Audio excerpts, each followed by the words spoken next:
sa bayan ng Plaridel, sa lalawigan ng Bulacan at sa Diocese ng Malolos, ang tradisyon ay patuloy na binubuhay ng komunidad ang makasaysayang prosesyon tuwing Semana Santa. Sa dokumentaryong ito, ating sisilipin ang kanilang kwento, ang kwento ng panata, debosyon, tradisyon na patuloy na pinapasa sa mga henerasyon dito sa bayan ng Plaridel.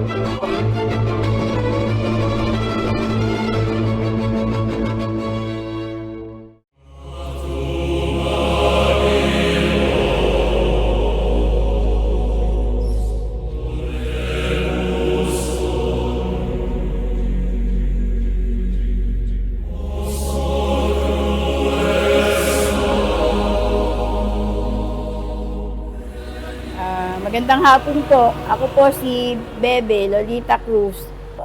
Yung po na Pasko ng Pagkabuhay, yan po ay minana pa po ng lola ko sa inang niya na panahon ng Kastila na inilipat na ipinamana niya sa kanyang anak na si Maria Alejandrino Cruz. Pangalawang nangangalaga, siya po ay panahon ng Kastila na meron ng 200 mahigit o ganon.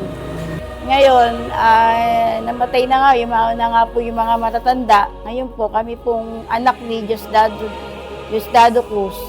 Kami na po yung namamahala ngayon na pang-apat na henerasyon.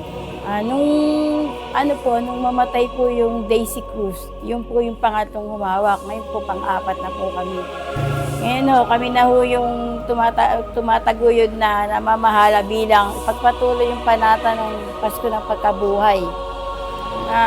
Ngayon, katulad ng ginagawa namin na kami yung namamahala, gusto namin na kung sakali man hindi man natin alam ang panahon, na sila naman ang susunod na sila naman yung magpatuloy ng panata na matatanda na yung debosyon na taon-taon sila yung gumanap. So nakikita ko naman sa ngayon yung mga bangking ko, kapatid ko o yung mga apo-apo, nakikita nila kung paano namin talaga pinagsisilbihan kung paano mapaayos yung poon na sa tuwing Pasko ng Pagkabuhay naging maayos. Simula nung hindi pa nalilipat sa amin yan, talaga namang pagka talagang humiling ka sa kanya o nagdasal ka sa kanya ng taimtim na talagang meron kang sa loobin mo. Talagang nakita ko na sa apat yung anak ko na ako lang nag-iisa, talagang nakita ko na naitataguyod ko yung mga anak ko, yung tindahan ko, na laging nakakaubos ako, na maraming bumibili sa akin. Kasi yung pinang-aaral ko sa mga anak ko.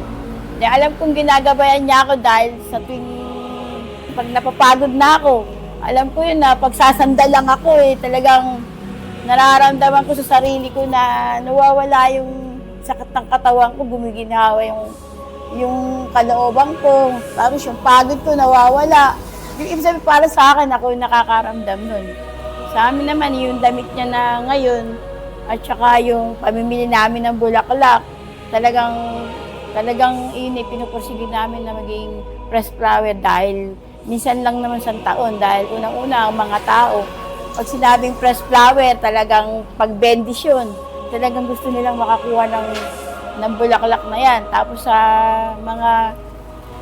mga damit naman niya, sa sayan niya, sa karo, talagang inaayos namin lahat yan para maging maayos yung prosesyon niya, maganda, wala namang nangyayari hindi maganda.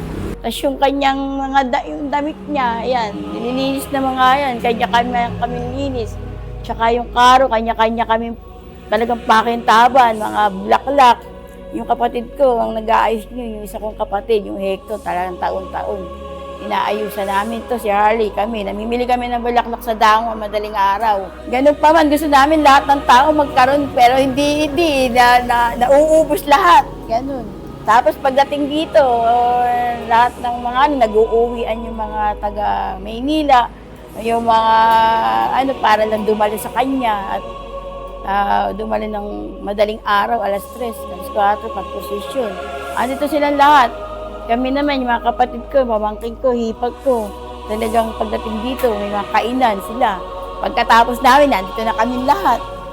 Yun, sama-sama na uli. Parang ang saya pag nakikita namin na ayan na siya, ewan na andun sa may prosesyon na naayusin ng bulaklak kasi nga magaan sa kalooban na nakikita namin siya na maging maayos. Talagang inaayos namin na huwag magkaroon ng problema kasi kasi aligaga kaming mag-ayos sa kanya. Yung lahat kami dito, kung makikita mo kami, pagdating ng Sabado, naayusan na namin yun. Andito kami lahat. Kanya-kanya may kami itong kurtina, bulaklak, lahat yan, party-party kami.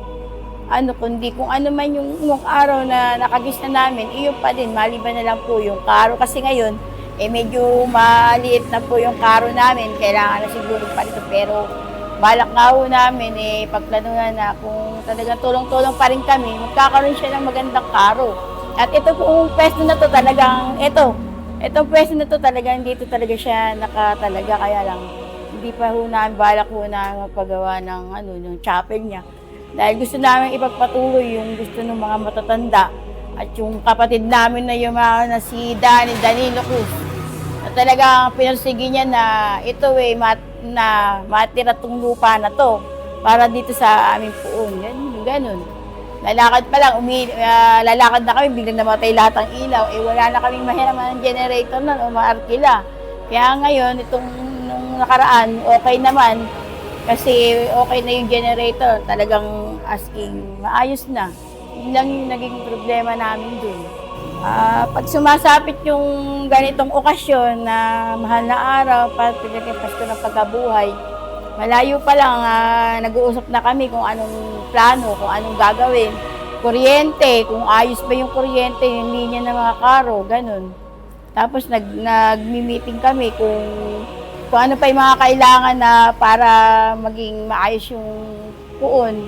Yung wala na maging problema, lahat na lang, maayos lahat. Sa mga anak o apo, sa mga anak ng mga kapatid ko, na sila ipagpatuloy yung panata namin kung ano may nakagisa namin at nakikita nila, yun ipagpatuloy nila dahil yun talagang habang buhay na yan na panata namin hanggang sa kung sila man magkaroon ng pamilya, ililipat din nila sa magiging pamilya nila, sa mga anak nila. Ang hiling ko lang magkaroon kami magkakapatid na bigyan niya kami ng mahabang buhay, na gabayan niya kami at unang-una na ako. Kasi gusto ko yung mga anak ko mapagtapos ko at gabayan niya ako dahil mahirap din naman dahil lalo na sa sakit. Yun, lagi kong hinihiling sa kanya na pag kami sumasakit sa akin, sasanda lang ako. Kaya hawakan ko lang siya. Sabihin ko, teka muna kasi hindi pa pwede. Basta pagkatapos ng mga anak ko, talagang araw-araw na ako maglilingkod sa'yo. Dahil yun ang gusto kong maging sa kanya, dahil nga hindi naman ako nakakaalis. Pagka lang napupunta ako ng parokya, yung may meeting, gano'n, magsisimba tuwing linggo. Ayun, nagagampanan ko naman yun. Pero gusto ko yung gabayan niya kami. Unang-una na yung bigyan niya kami ng mahabang buhay at lalo na sa mga sakit.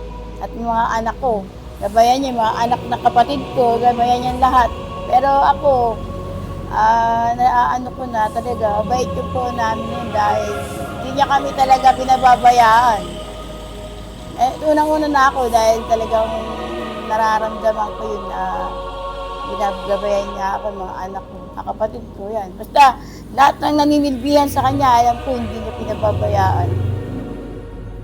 Ini-invite ko po kayong lahat na sa linggo, alas 3, madaling araw, maumilaw po sa Pasko ng Pagkabuhay at makaisa po tayong lahat.